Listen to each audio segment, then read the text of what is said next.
بسم اللہ الرحمن الرحیم. جو بڑے اہم صحت کے مسائل ہوتے ہیں جو کہ تقریباً ہر ایک بندے کو پیش آتے ہیں، جس طرح کہ نزلہ، زکام، سر درد، یعنی ہر ایک بندہ جو ہے وہ زندگی میں کچھ نہ کچھ چیزیں ایسی ہوتی ہیں کہ جو گزارتا ہے. انہی میں ایک چیز ایسی ہے کہ جو ہے خارش.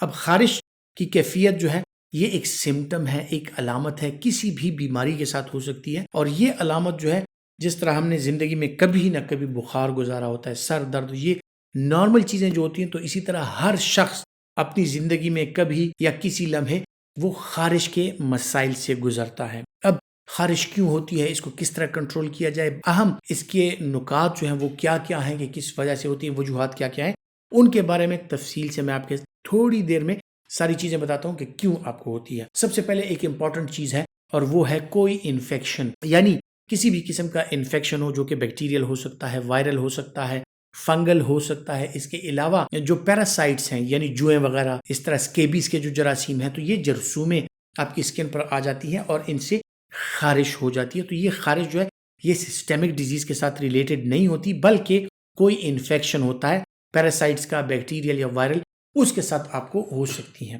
خصوصاً پیراسیٹک انفیکشنز جن میں جوئیں اور سکیبیز، یہ چیزیں امپورٹنٹ ہے کہ ان کے ساتھ آپ کے بدن پہ یا آپ کے سر کی اسکن میں خارش زیادہ ہوتی ہے. پھر اس کے بعد جو دوسری اہم چیز آتی ہے وہ فنگل انفیکشنز، یعنی فنگل انفیکشنز. ہمارے ہاں چونکہ موسم گرم ہے، موئسٹ ہے، تو اس وجہ سے باڈی میں فنگل انفیکشنز بغلوں میں یا اس طرح کے اور جو بند ایریاز ہیں ان میں بہت زیادہ ہونے کے خدشات ہوتے ہیں، تو اس کی وجہ سے بھی خارش ہو سکتی ہے. انفیکشنز کے بعد اگر ہم آ جائیں جناب، پھر بات آ جاتی ہے سکن کی کنڈیشنز پہ، کہ آپ کو سکن کی کوئی لوکل بیماری ہے جس کی وجہ سے یہ ہو سکتا ہے، جن میں ایکزیما ہو سکتا ہے، یعنی سکن کی خشکی ہو سکتی ہے. اس کے علاوہ سیبوریا ہو سکتا ہے، یعنی مختلف ایسی بیماریاں کہ سکن کے مختلف ایریاز پر آ سکتی ہیں. یا پھر اور کچھ خارش زدہ دانے ہو سکتے ہیں، جس طرح ایکزیما کے علاوہ سورائسس وغیرہ، یا اس طرح کی سکن کی جو بیماریاں ہوتی ہیں، تو سکن کی لوکل بیماریاں بھی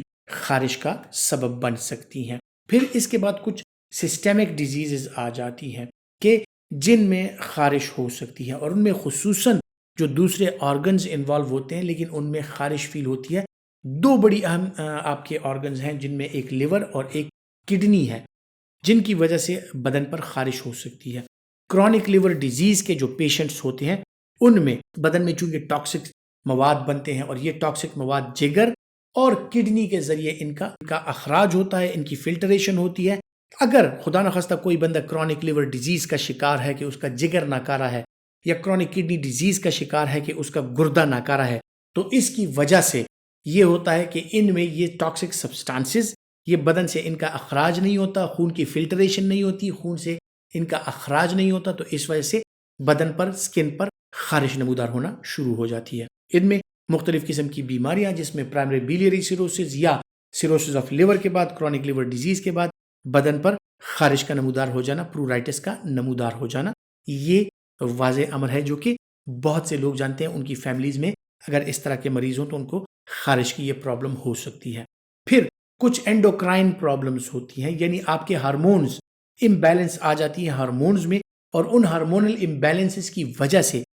جو آپ کی باڈی ہے اس پر خارش کے اثرات نمودار ہو سکتے ہیں. مختلف قسم کی ہارمونل بیماریاں، جن میں اکثر اوقات اگر دیکھا جائے تو کوشنگ سنڈروم، یعنی جو آپ کے اسٹیرائڈز ہیں اگر وہ بڑھ جاتے ہیں، بدن کا وزن بڑھ جاتا ہے، فیٹس بڑھ جاتے ہیں، چربی بڑھ جاتی ہے، سکن تھن ہو جاتی ہے، اور سکن پر خارش نمودار ہونا شروع ہو جاتی ہے. تو یہ اینڈوکرائن ڈیزیزز ہیں جو کہ آپ کی باڈی کے سسٹمک ڈیزیز کے ساتھ ریلیٹڈ چیزیں ہیں، ان کے ساتھ بدن پر خارش ہو سکتی ہے. پھر کچھ ٹاکسک چیزیں ہیں، یعنی اگر آپ ان کا استعمال کریں ان سے آپ کو الرجی ہو سکتی ہے، اور ایک دم سے آپ کا بدن جو ہے اس کو رسپونڈ کرتا ہے، آپ کے بدن پر ریش آ جاتا ہے خارش کی صورت میں، اور ایسی چیزیں ہو سکتی ہیں. یہ خوراک کی چیزیں بھی ہو سکتی ہیں، یہ مختلف دوائیاں بھی ہو سکتی ہیں، اور یہ مختلف انوائرمنٹل چیزیں جیسا کہ پولن وغیرہ اور اس طرح کی چیزیں بھی ہو سکتی ہیں. تو ان سے ایک دم سے آپ کی باڈی کو الرجک ریئیکشن ہوتا ہے، اور آپ کی باڈی پر خارش نمودار ہونا شروع ہو جاتی ہے. تو الرجی، سکن ریش، یا آپ کی باڈی کا ہائپر سینسیٹیوٹی ریئیکشن، یہ بھی آپ کو سکن کی خارش اور ریش سے ہمکنار کر سکتا ہے. شوگر کے مریض میں نیوروپیتھی ہو جاتی ہے، نرو اینڈنگز کی جو بیماریاں ہوتی ہیں جن میں آپ کے نرو اینڈنگز جو ہیں وہ خراب ہو جاتے ہیں، خصوصاً پیریفرل نیوروپیتھی میں جو کہ شوگر کے ساتھ ہو سکتی ہے. تو انیشلی بدن میں